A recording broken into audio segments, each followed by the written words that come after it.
When I pulled into her driveway that morning, the air was heavy, thick with heat and memories I wasn't sure I wanted to touch again.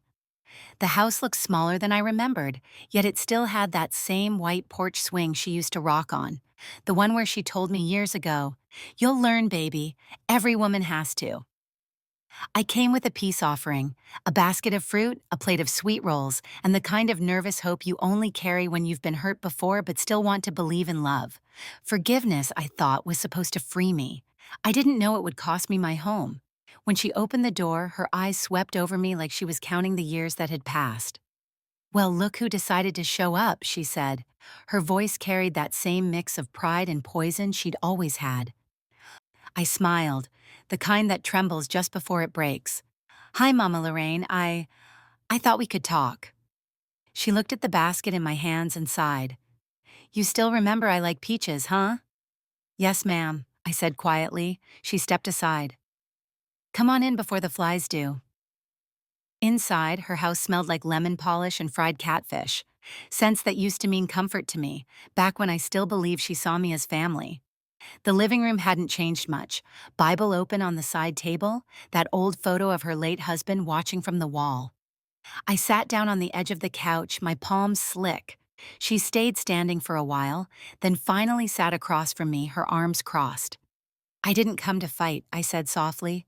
"I came because I want to make peace." Her lips pressed tight, but she didn't interrupt, so I kept going. "I know I've said things I shouldn't have.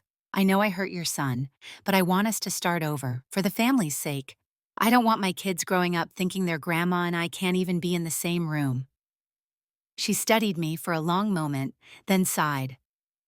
"It's good you came to your senses, baby. I always told my son you'd learn. Sometimes women just gotta fall on their face before they understand." It stung, but I nodded anyway.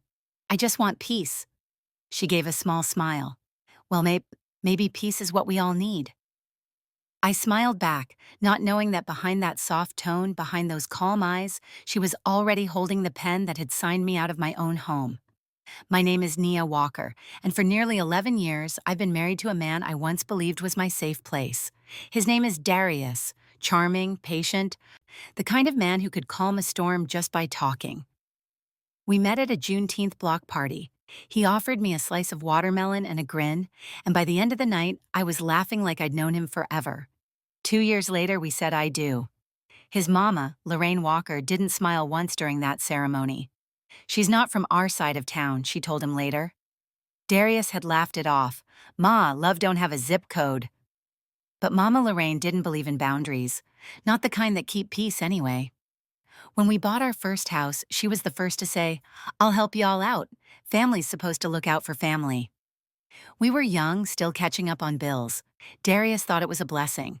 I did too.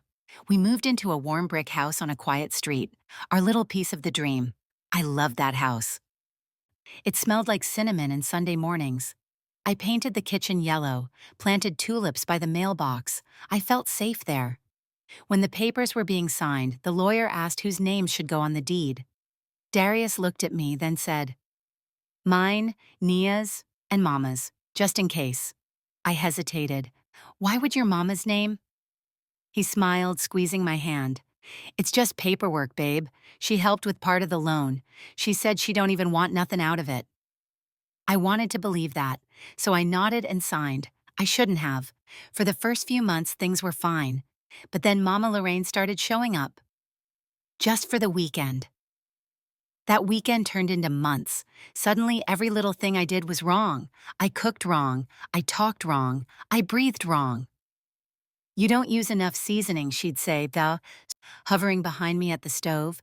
"That's why that man losing weight." Or, "You let the kids watch too much TV. When mine were little, I taught 'em Psalms by heart." And Darius, he'd just rub the back of his neck and say, "Babe, she don't mean no harm. You know how Mama is." But the truth is, how Mama is was slowly eating me alive. The tension got worse when Darius got laid off. I started working extra hours at the clinic to keep things afloat. Mama Lorraine told everyone at church I didn't know how to let a man lead. One night, I overheard her in the kitchen whispering, "You'd still have your peace if you hadn't married that woman." That woman. I wanted to walk in and defend myself, but I didn't. I just sat in the dark of our bedroom, hands shaking, telling myself, she's family, don't make it worse. But I was already breaking. The fight came a week later. Ugly, loud, the kind you can't take back. I told Darius I couldn't live like that anymore. Either she goes or I do. He stared at me, torn. Nia, that's my mama. And I'm your wife, I said. Or does that not mean anything anymore? When he didn't answer, I packed a bag and took our two kids to my cousin's house. Months went by, no calls, no texts, not from him, not from her. I tried to move on, but my heart stayed heavy. Then one Sunday, my pastor preached about forgiveness. You can't heal what you still hold hostage, he said. Those words sat on my chest all week, so I called Darius. My voice trembled. I want peace, I said, for the kids, for us. He sighed. Mama's been asking about you. She said she misses y'all. I believed him. That's how I ended up at her door that morning, with peaches, sweet rolls, and a heart trying to start over. She smiled, she hugged me, and for a moment I thought maybe, just maybe, we could fix what was broken. 2 weeks later, a letter came in the mail from the county clerk's office. I almost didn't open it. It looked like some property notice. But when I saw the first line, I froze. It read, Transfer of ownership, sole title holder, Lorraine Walker. My name wasn't there, neither was Darius's, just hers, and the bottom of the page had both of their signatures. I must have read that letter 10 times before my knees gave out. It fluttered from my hands and landed on the kitchen floor beside the groceries I'd just unpacked. My mind was spinning, my breath shallow. I could still hear her voice from that morning. Maybe peace is what we all need. Peace?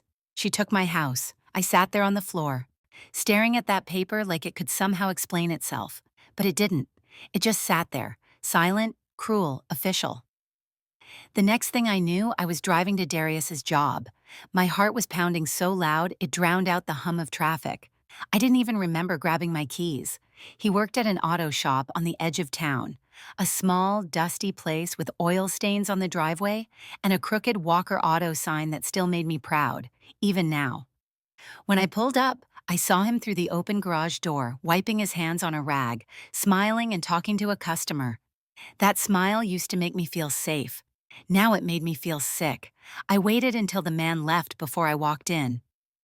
Hey babe, Darius said, that easy charm slipping into his voice. You didn't tell me you were coming by. I held out the paper. You want to tell me what this is? He blinked, confused at first, but when his eyes landed on the heading, Transfer of Ownership, something shifted. His jaw tightened. Nia, listen. No, you listen, I snapped. Why is your mama the only name on this paper? Where is mine, Darius? Where is yours? He sighed, rubbing his forehead like I was the one causing a problem. Look, it's not what you think. Then explain it, I said. My voice broke. Explain how the house we built, the one I painted with my hands, the one where my babies took their first steps, explain how she owns it now. He looked away. She said it was just for protection. You know, with the job situation, the bills. She said if something happened, don't, I whispered, tears burning my eyes. Don't you dare tell me this was to protect me. Darius looked guilty, but defensive. I didn't think it would matter. It's just a name on a paper. It's my life, Darius, I yelled. It's the roof over our kids' heads, and you gave it to your mama like I was never part of this family. He dropped the rag, his voice rising. You weren't here, Nia, you left. I was drowning and Mama stepped in to help. She paid the back taxes. Because she wanted control, I fired back. You think she did that out of love? She wanted to own me, Darius, and now she does. The silence that followed was heavy, thick with things we'd never said out loud. He finally spoke, his voice low. It's done, Nia. There's nothing we can do now. I stared at him, feeling the last bit of faith drain out of me. There's always something I can do, I said. Watch me. Then I walked out. That night, I sat at my kitchen table, that same cursed paper in front of me, my laptop open. I started researching everything I could: property laws, title transfers, joint ownership rights. Turns out she couldn't have done it without signatures, and both their names were right there. I felt sick, betrayed not just by her, Guy, but by the man I built a life with. My sister Tasha came over later that night. She found me still sitting there, eyes swollen, coffee cold. "Girl," she said softly, picking up the letter. "This what I think it is?" I nodded, my voice barely a whisper. She took everything. Tasha put her hand on my shoulder. "No, baby. She took what she could reach. But she can't take your peace unless you hand it to her." I wanted to believe her, but peace felt like a language I'd forgotten. The next morning, I called a lawyer. His name was Mr. Gaines, a calm, older man who spoke with that quiet confidence that makes you trust him. After explaining everything, he sat back and sighed. "Legally, if your husband signed off, the property belongs to her now. But if we can prove coercion or manipulation, we might have a case." "Coercion?" I asked. He nodded. "If she pressured him while he was financially vulnerable or misrepresented her intentions. Did she give you anything in writing?" I thought of her words. Family's supposed to look out for family. I shook my head. "No, just promises." He gave me a sympathetic look. "That's how they get you, Ms. Walker. Through trust." 2 days later, I drove back to that house. The front yard looked perfect, flowers blooming, porch freshly swept. My baby's old tricycle still leaned against the fence. Lorraine was on the porch, sipping her tea like she was queen of the block. When she saw me, she smiled. "Well, if it ain't the homeowner herself." I clenched my jaw. "We need to talk." She leaned back in her chair. "About what, baby?" "About how you stole my house." Her eyes flashed, but her voice stayed calm. "Stole? That's a strong word. I saved that house. When your man lost his job, who paid the mortgage? Who kept the lights on? You think love alone keeps the bills paid?" I took a step closer. "You didn't save it for us. You saved it for yourself." She shrugged. "Maybe, but I did what I had to do. Ain't nobody gave me a house when I was your age. I built mine with sweat and prayer. You just complained." I could feel my hands shaking. "I came here to forgive you. To fix things." She smiled, cold, almost pitying. "And I came here to remind you, Nia, this world don't reward soft hearts. You better learn that." Her words hit like a slap. I stood there in silence, the wind picking up, the porch creaking beneath my feet. Finally, I said, "You can have this house, Lorraine, but I promise you, peace won't live here with you." She chuckled, waving her hand dismissively. "Go on now, girl. Take your lessons and move on." I turned and walked away, tears streaming, not because I was weak, but because I knew this wasn't the end. It was just the beginning of a new kind of fight. That night, I started writing everything down: dates, conversations, even the way she'd spoken to me that last day. If she thought she'd broken me, she didn't know the kind of woman I'd become. I wasn't fighting out of bitterness. I was fighting for my dignity, for my children, for the woman I refused to stop being. The next morning, I woke up with a different kind of fire inside me. Not the kind that burns wild and angry, the kind that smolders quiet, steady, and unshakable. I'd cried enough. Now it was time to move different. The house might have had her name on the paper, but it still carried my fingerprints. In the walls and the kitchen tiles I laid with my own hands, in the laughter my children left echoing through its halls, that house was still mine in spirit. And I was going to make sure she felt that truth. I met with Mr. Gaines again that week. He listened carefully as I showed him the proof: the emails, the messages, the timing of every favor she'd done right before the signature. He tapped his pen, thoughtful. "You've got more leverage than you think, Ms. Walker. The problem isn't what she did. It's what she claimed she was doing. If we can show she manipulated your husband or disguised ownership as temporary protection, that's grounds for civil action." I nodded, steady. "How long does something like that take?" "Depends," he said. "But if you're patient and smart, you'll get what's yours." Patience.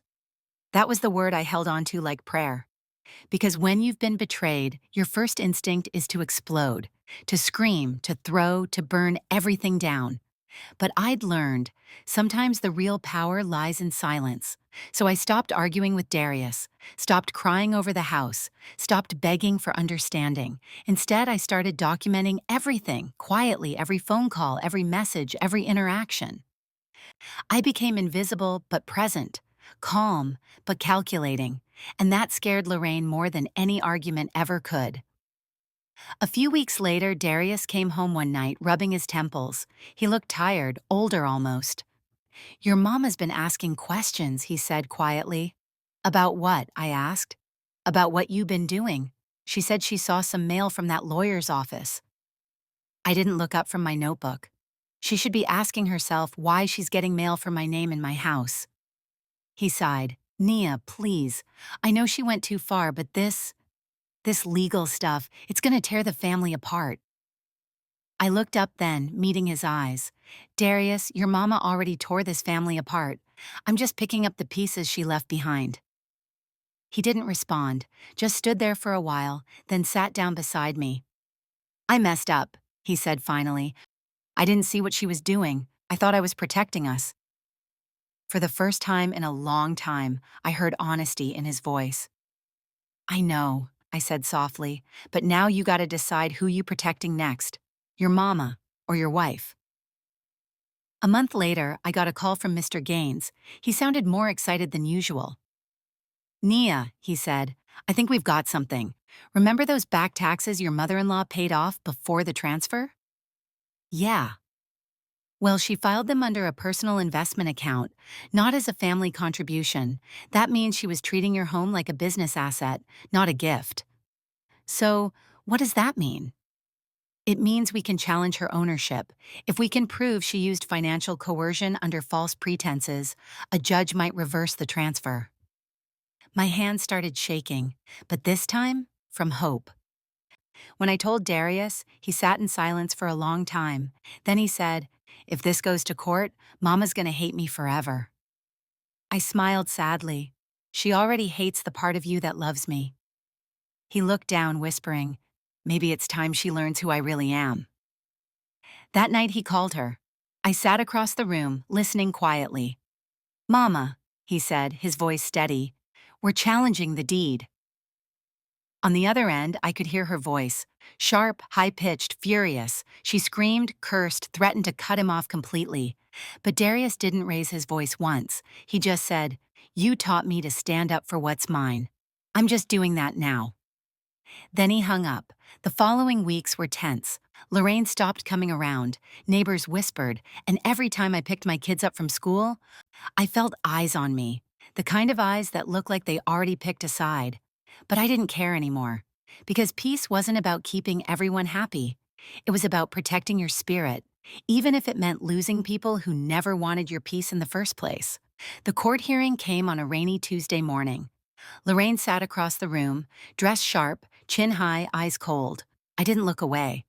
Mr. Gaines laid out every piece of evidence: the financial records, the timing, the emails where she'd told Darius not to worry about the paperwork. When she took the stand, she tried to play innocent, the sweet church mother who just wanted to help. But the judge wasn't buying it. Her answers were slick, but not smart enough. She slipped just once, said something about protecting her investment.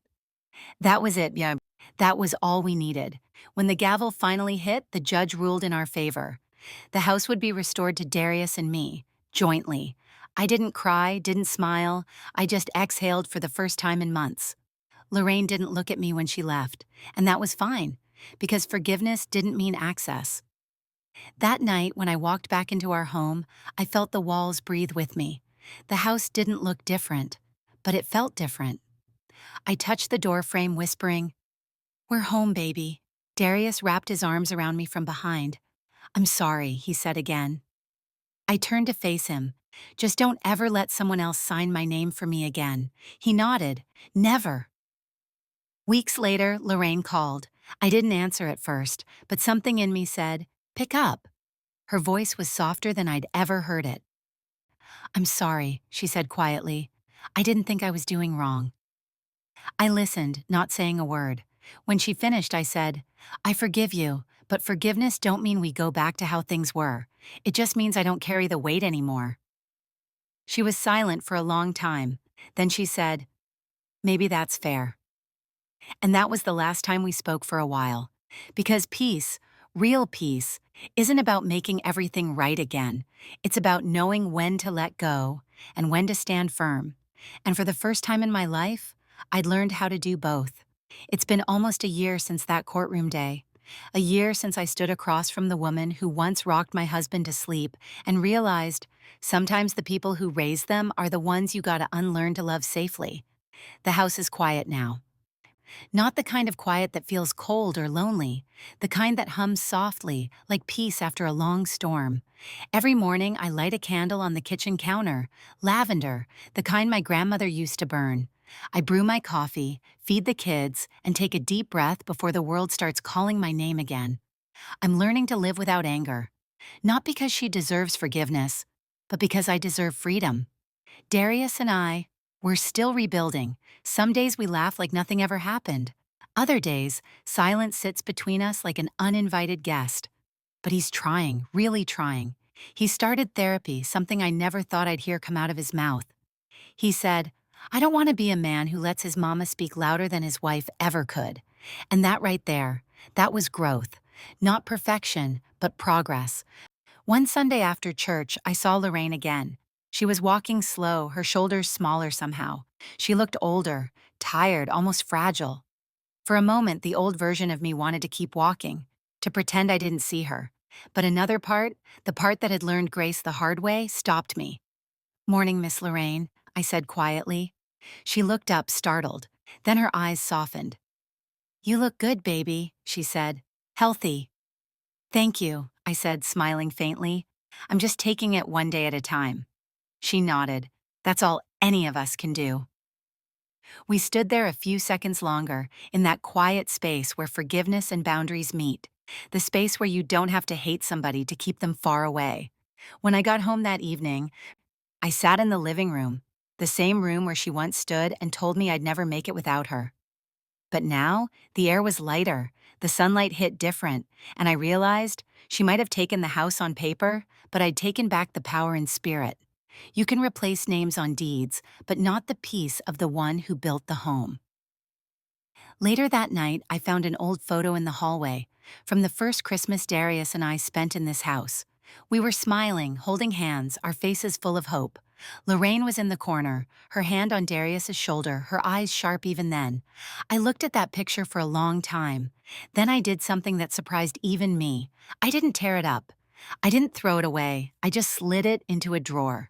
Because healing doesn't mean erasing the past. It means deciding which parts deserve to stay in sight and which don't. Sometimes at night, I sit on the porch with a glass of tea and listen to the wind moving through the trees. It's funny. I used to think peace would feel loud, like victory, but it doesn't. It feels quiet, gentle. It feels like finally being okay not to explain yourself anymore. I think about everything Lorraine taught me, not through kindness, but through hurt. She taught me that love without respect is control, that family without boundaries is chaos, and that forgiveness doesn't mean welcoming someone back. Sometimes it just means closing the door softly and walking away with your head held high. A few weeks ago, Darius asked, "Do you think you'll ever trust her again?" I thought about it for a while. Then I said, "Trust isn't something you rebuild with words, baby. You rebuild it with time and distance." He nodded slowly. "I just want peace in this family," he said. I smiled. "Then let's start by keeping the peace in this house. The rest will follow." These days, my home feels sacred again. Not perfect, but peaceful. And that's enough. Every wall here tells a story of survival, of lessons learned the hard way, of a woman who was broken but didn't stay that way. When I walk through the living room, I see more than furniture and memories. I see proof that a woman can lose everything that was written in ink and still reclaim everything written in spirit. I forgave my mother-in-law, not because she earned it, but because I didn't want her bitterness to live rent-free in my soul. And the surprise she handed me, that paper, that betrayal became my teacher. It taught me that forgiveness is not a door you open for someone else. It's a bridge you build for yourself. So if you're listening right now and you're holding on to hurt, maybe from a mother-in-law, a parent, a friend, whoever it is that broke something inside you, I want you to remember this. You can forgive and still walk away. You can heal without reopening what hurt you. And you can love yourself enough to never sign away your worth. Not on paper, not in spirit, not ever again. Would you have forgiven her the way I did? Or would you have let her go completely? Tell me in the comments. I'll be reading. And if my story found its way to your heart, don't forget to like, share, and subscribe. Because sometimes healing starts with hearing someone else say, I went through it too, and I made it out whole.